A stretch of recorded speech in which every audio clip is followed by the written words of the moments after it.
बिस्मिल्लाहिर्रहमानिर्रहीम। Dear students, आज हमारा टॉपिक बोहर एटॉमिक मॉडल है। आज हम इस लेक्चर में बोहर एटॉमिक मॉडल की हिस्ट्री और थोड़ा सा रदरफोर्ड एटॉमिक मॉडल के साथ बोहर एटॉमिक मॉडल को कंपेयर भी करेंगे, साथ में बोहर एटॉमिक मॉडल के पोस्टुलेट को भी डिस्कस करेंगे। पहले हम बोहर मॉडल की हिस्ट्री की बात कर लेते हैं। तो बोहर ने 1913 के अंदर अपना एटॉमिक मॉडल पेश किया। अब इस मॉडल में इसने बताया कि इलेक्ट्रॉन जो हैं वो सर्कुलर ऑर्बिट के अंदर रिवॉल्व करते हैं। इससे पहले अगर हम थोड़ा सा कंपेयर करें रदरफोर्ड एटॉमिक मॉडल से, तो दरअसल जो बोहर था वो रदरफोर्ड का स्टूडेंट था। अब रदरफोर्ड ने 1911 के अंदर अपना एटॉमिक मॉडल पेश किया और उसके ठीक 2 साल बाद 1913 के अंदर बोहर ने भी अपना एटॉमिक मॉडल पेश कर दिया। अब बोहर ने अपना एटॉमिक मॉडल क्यों पेश किया? क्यों कि ये जो रदरफोर्ड एटॉमिक मॉडल था, इसके मॉडल के अंदर काफ़ी ज़्यादा नकाइस थे, काफ़ी ज़्यादा डिफेक्ट्स थे।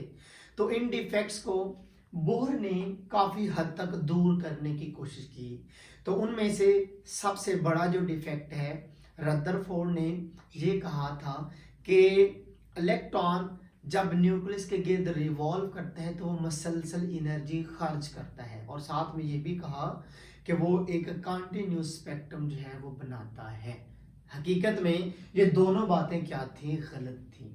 आइए हम अपने लेक्चर को आगे बढ़ाते हैं और पोस्टुलेट से आगे देखते हैं कि किस तरह से बोहर ने रदरफोर्ड के डिफेक्ट्स को काफी हद तक दूर करने की कोशिश की। पहला पोस्टुलेट है इसका, electron revolve around the circular orbit.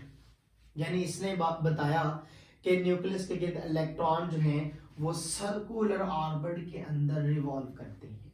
फिर हैज फिक्स्ड एनर्जी, और इसने ये भी बताया कि जो इलेक्ट्रॉन हैं इस ऑर्बिट के अंदर अगर मूव करेंगे तो इस ऑर्बिट के अंदर इलेक्ट्रॉन की एक स्पेसिफिक अमाउंट ऑफ एनर्जी होगी, एक फिक्स्ड एनर्जी होगी। यानी सिंपल अगर हम कहें तो क्वांटिटाइज्ड एनर्जी होगी। आगे quantum number is assigned to it. अब ये जो डिफरेंट एनर्जी लेवल्स हैं, डिफरेंट ऑर्बिट्स हैं, इनको बोहर ने क्वांटम नंबर असाइन किया और क्वांटम नंबर को इसने n से रिप्रेजेंट किया।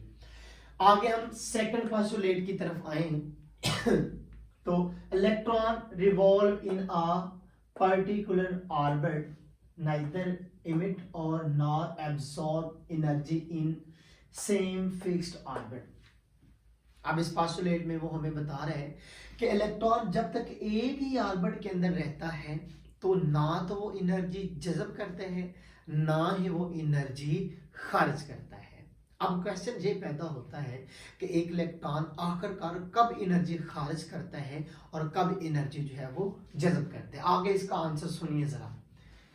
तीसरा पोस्टुलेट है, एनर्जी इज एमिटेड और absorbed when electron move from one orbit to another. यानी इस पोस्टुलेट में वो हमें बता रहे हैं कि एक इलेक्ट्रॉन उस वक्त एनर्जी खारिज या जज़ब करता है जब वो एक ऑर्बिट से दूसरे ऑर्बिट में मूव करता है। अब हम देखते हैं कि एक इलेक्ट्रॉन जो है कब एनर्जी जज़ब करेगा और कब एनर्जी जो है वो खारिज करेगा। नेक्स्ट इसका पोस्टुलेट है जी यानी इसी पोस्टुलेट का हम कह लें कि पार्ट है एब्जॉर्प्शन ऑफ एनर्जी। तो when electron move from lower orbit to higher orbit it absorb energy. यानी हमें बता रहा है कि जब इलेक्ट्रॉन जो है एक लोअर यानी नीचे वाले लेवल से हायर यानी ऊपर वाले लेवल तक जाएगा तो एनर्जी क्या करेगा? जज़ब करेगा। अब यानी ये हमारे पास E1 जो है एक लोअर एनर्जी लेवल है और E2 जो है वो हमारे पास एक हायर एनर्जी लेवल है।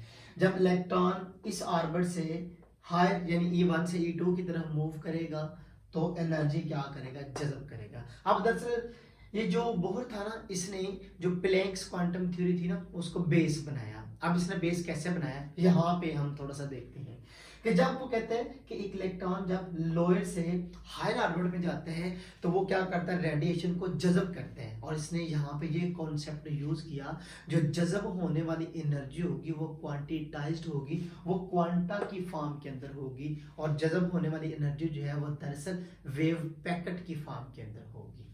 अब नेक्स्ट अगर हम देखें तो हम एनर्जी डिफरेंस दोनों ऑर्बिट का निकाल सकते हैं। डेल ई इज इक्वल है E2 minus E1 is equal है H न्यू, मतलब कि जितनी एनर्जी जज़ब होगी वो हमें पता चल जाएगा, यानी E1 से E2 तक इलेक्ट्रॉन को लेके जाने के लिए कितनी एनर्जी जो है वो जज़ब होगी। नेक्स्ट एमिशन ऑफ एनर्जी, यानी एनर्जी जो है कब इमिट होगी। तो when electron move from higher orbit to lower orbit it emit energy, यानी इसने आगे हमें बता भी दिया कि जब इलेक्ट्रॉन हायर ऑर्बिट से लोअर ऑर्बिट की तरफ मूव करेगा तो जितनी इस एनर्जी हायर ऑर्बिट के अंदर जाने के लिए जज़ब की होगी ना, उतनी ही ये एनर्जी इमिट करेगा, ठीक है। और इमिट होने वाली एनर्जी भी वेव पैकेट यानी क्वांटा की फॉर्म के अंदर ही होगी। तो दरअसल इस पोस्टुलेट के अंदर वो हमें बता रहा है कि इस तरह से प्लैंक्स क्वांटम थ्योरी इस मॉडल को एक्सप्लेन करने में हेल्प कर रही है। Next, electron revolve only in those orbits having fixed angular momentum. अब दरअसल वो ये बताना चाह रहे हैं कि एक इलेक्ट्रॉन जो है वो उन ऑर्बिट्स के अंदर रिवॉल्व करेगा जिनके अंदर उनका जो एंगुलर मोमेंटम जो है वो फिक्स्ड होगा, यानी फिक्स से मुराद है यानी वो क्या होगा, क्वांटिटाइज्ड। इससे मुराद दरअसल ये है कि ये जो हर ऑर्बिट होता है ना, इसका एंगुलर मोमेंटम होता है वो फिक्स्ड होता है, यानी फर्स्ट का और है, सेकंड का और है, थर्ड का और है, ठीक है जी। तो एंगुलर मोमेंटम जो है इसको MVR से रिप्रेजेंट किया जाता है। आगे देखें जी, angular momentum of an orbit depends upon quantum number. अब इसमें इस पोस्टुलेट में उसने हमें बताया हुआ है कि एंगुलर मोमेंटम जो है ना वो क्वांटम नंबर पे डिपेंड करेगा, ठीक है। Integral multiple of factor h/2π। दरअसल उसने हमें बताया हुआ है कि ये जो एंगुलर मोमेंटम है वो ये जो फैक्टर h/2π है इसका क्या है, इंटीग्रल मल्टीपल, यानी इंटीजर्स मतलब कि 1 2 3 इंटीजर्स से मुराद है पॉजिटिव और नेगेटिव जो आदाद हैं उनको इंटीजर्स हम कहते हैं। अच्छा जी, ये फार्मूला हमारे पास बनेगा MVR इक्वल हो जाएगा NH/2π। अब देखिए, अगर हम फर्स्ट ऑर्बिट का एंगुलर मोमेंटम निकालना चाहते हैं तो हमें क्या करना पड़ेगा, n की वैल्यू 1 पुट करना पड़ेगी। तो n की वैल्यू 1 से मुराद होगा ये फर्स्ट ऑर्बिट है। तो इस फार्मूला के अंदर अगर हम n की वैल्यू 1 पुट करें तो देखें MVR इक्वल है 1 × h डिवाइडेड बाय 2π।